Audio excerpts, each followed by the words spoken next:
Bienvenue à la chaîne des frères Tadros, Éric Tadros avec vous pour des sujets importants. Aujourd'hui, on discute gouvernement. Avons-nous toujours besoin d'un gouvernement? Tout de suite après ça, on en discute. C'est très sérieux.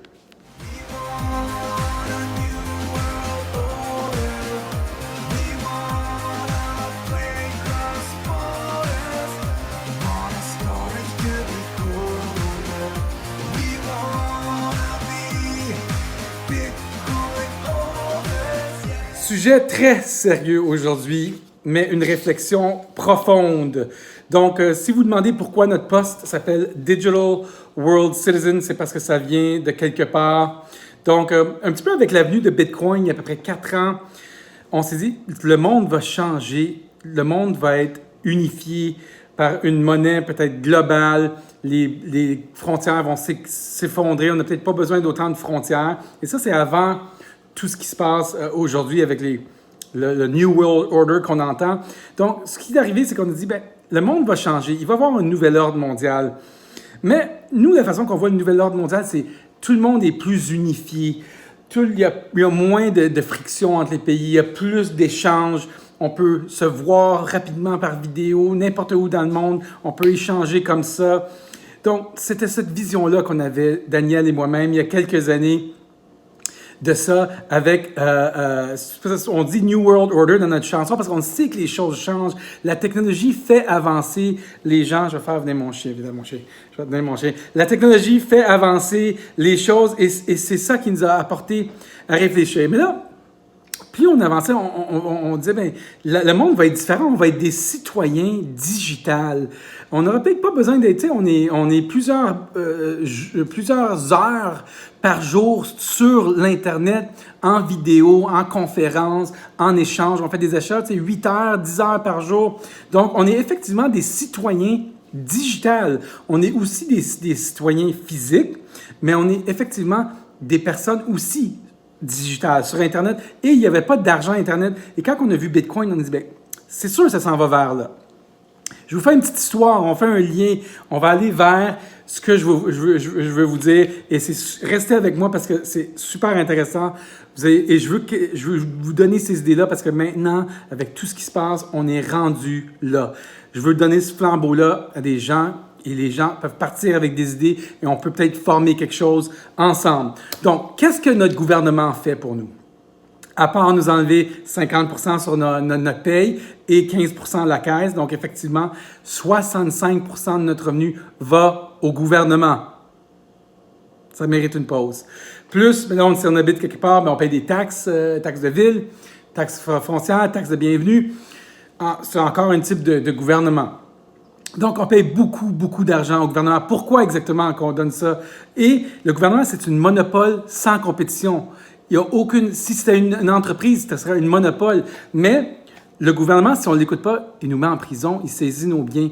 Donc, ce concept-là, je pense qu'il est révolu. C'est fini. Le gouvernement, il nous donne quoi, vraiment? L'assurance maladie, les soins de santé, l'assurance chômage, l'assurance retraite, nous garantit certaines choses. Mais est-ce que ça vaut 65% de nos revenus? Je ne pense pas. Donc, l'assurance maladie, peut-être, oui, OK, merci beaucoup. Moi, je vous donne une idée. Je vous dis où est-ce qu'on s'en va avec ça. Si on renoncerait à notre citoyenneté, puis on dirait au gouvernement, on n'en veut pas d'assurance maladie, je vais avoir une assurance privée où je vais payer mes soins, à la place que le gouvernement les paye, mais moi, je vais aller les payer à chaque fois que je suis malade. L'assurance chômage, même chose. L'assurance retraite, si on s'occupe de notre retraite, le gouvernement n'a pas besoin de s'occuper de nous. Donc, il peut effectivement avoir des entreprises qui s'occupent de tout ça. Pareil comme les assurances, auto, maison, santé, il peut y avoir des compagnies qui compétitionnent pour ces services-là. Pourquoi on a besoin d'un gouvernement qui fait tout ça? Ça peut être plusieurs entreprises qui compétitionnent pour ce service-là, pour nous offrir ces services-là, et on va avoir un meilleur service. On va avoir un meilleur rendement s'il y a une compétition et si ce n'est pas un gouvernement qui gère tout ça. Donc, l'idée du gouvernement, elle a beaucoup évolué dans la tête de Daniel et moi-même dans Digital World Citizen. Donc, on s'est gratté la tête il y a 4-5 ans et on a dit, mais on peut-tu être des citoyens du monde digital? Donc, on a commencé à faire des recherches. Et il y avait une compagnie à Washington qui dit qu'il y a une déclaration universelle à l'intérieur des Nations Unies qui dit que tu peux être un citoyen du monde. Ça nous donne, quand ça a été fondé en 1943, ils ont mis cette idée-là dans la Déclaration des droits de l'homme aux Nations Unies. On a fait des recherches. Donc, il y avait une entreprise qui s'appelle WSA qui émet des passeports sous cette idée-là, qui émet des passeports mondial. Donc, on a appelé.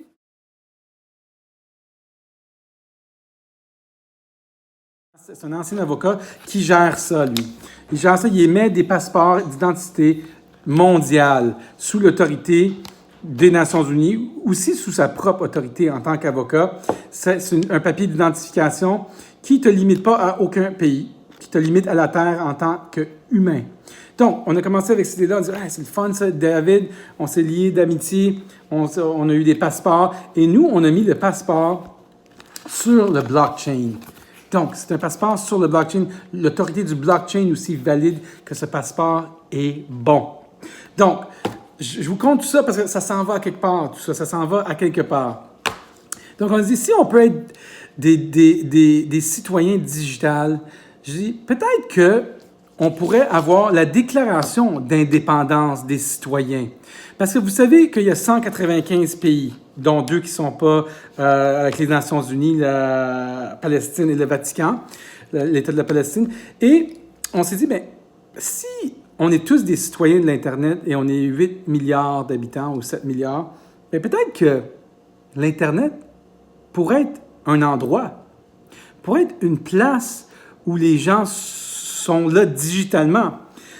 Et là, cette idée-là, elle a mûri et on a découvert qu'il y a quelqu'un qui s'appelle John Perry Barlow, un des fondateurs de The Grateful Dead, qui est décédé, qui a déjà fait la déclaration d'indépendance de l'Internet.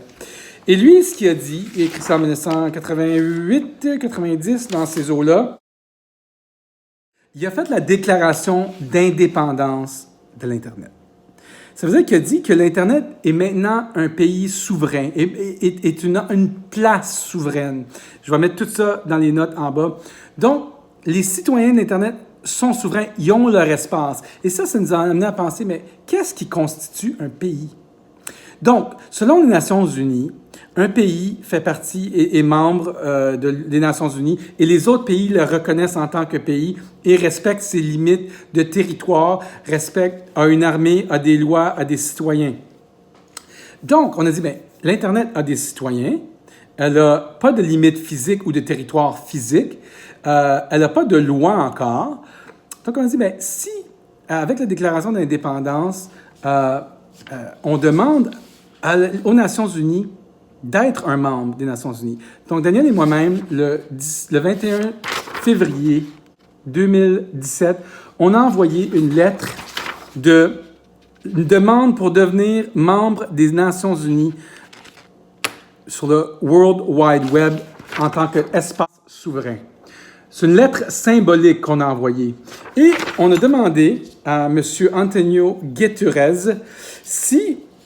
Bien, on a informé les Nations Unies qu'on voulait devenir membre et qu'on était souverain, qu'on était un espace souverain sur l'Internet et que maintenant, ils devraient nous reconnaître, les autres pays devraient reconnaître cet espace-là avec ses membres, avec ses lois, puis qui peuvent trouver la déclaration d'indépendance, ils peuvent trouver les citoyens. Je vais vous la lire. This letter is to inform you that the World Wide Web, the Internet, has declared its independence and is forming a governing citizen-based body for its respective space in the world. We are sending this letter of recognition and peace in order to govern digital-based issues non-territory related of the future and present and give full voting power, not represented authority to its more than 1 billion connected citizens. Donc, on dit 1 milliard de citoyens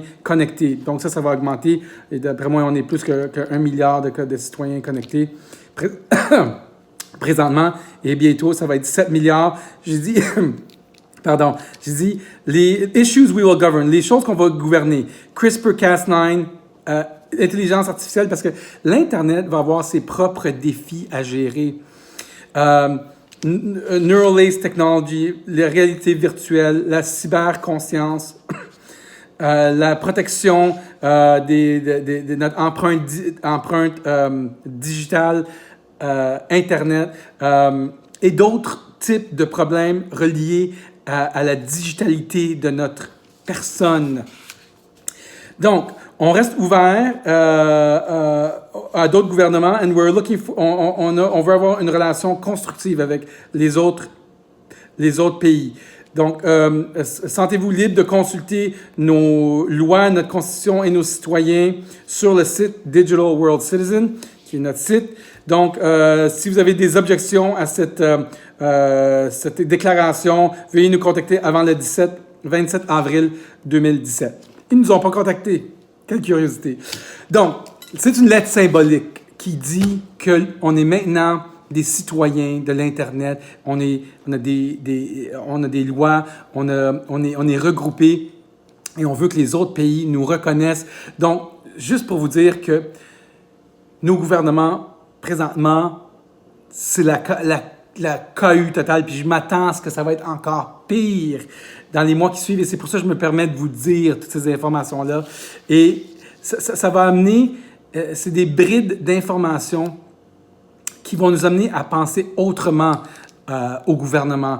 Et je crois qu'on n'aura peut-être pas de gouvernement dans le futur. On va avoir des entités d'affaires qui peuvent gérer différents services de notre société. Mais je pense que l'idée de gouvernement va être beaucoup changée. Je l'espère en tout cas, parce que la façon qu'on voit comment ça se déroule.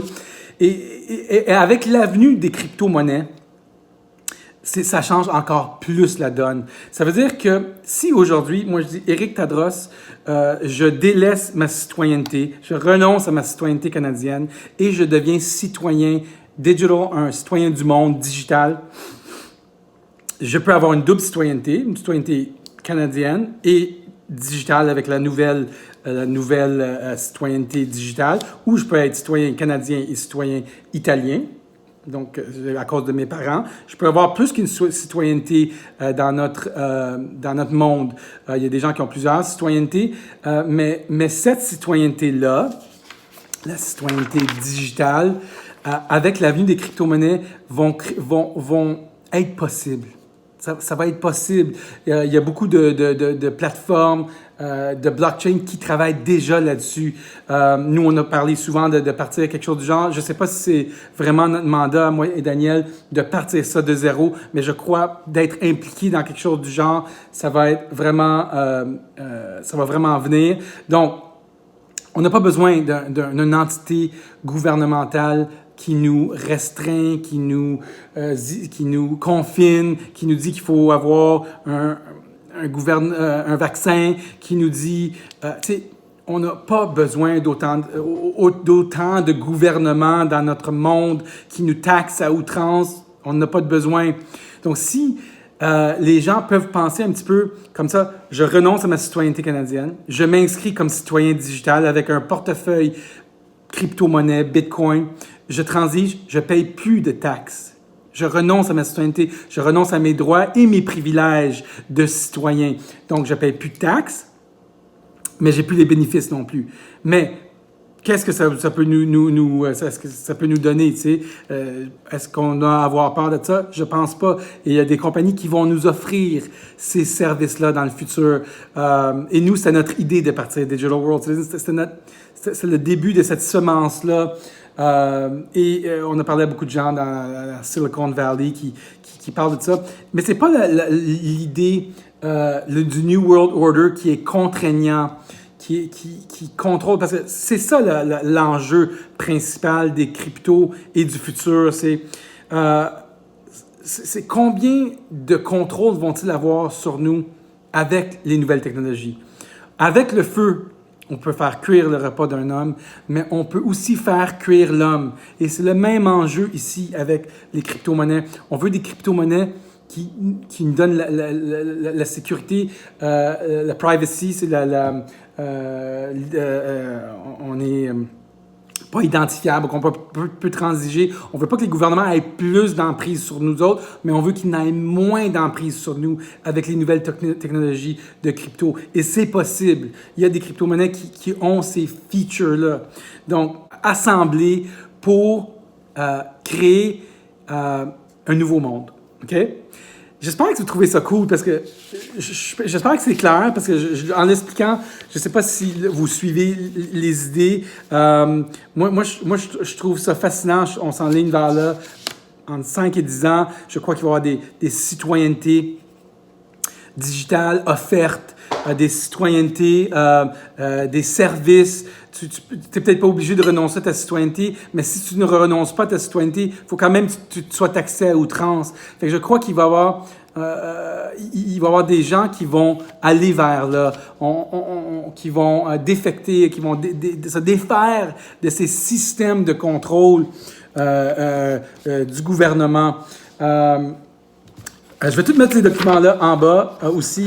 Je vais tout mettre les documents, la déclaration d'indépendance de John Perry Barlow qui déclare l'indépendance de l'Internet. Et on est tous des citoyens Internet. Vous l'êtes. Moi, je le suis. Je passe beaucoup d'heures sur Internet. Je suis aussi un citoyen, une personne physique, mais je suis souvent sur Internet et vous interagissez avec moi tous les jours. Si vous avez des idées, écrivez-les. Like, subscribe à notre vidéo et merci pour vos contributions. J'espère que ça a été intéressant, cette discussion-là de gouvernement. Je pense pas qu'on a besoin de gouvernement. Je pense plus. Moi, je suis un citoyen digital. Vous pouvez vous inscrire à notre site, mais on n'est pas prêt à déployer une citoyenneté en tant que telle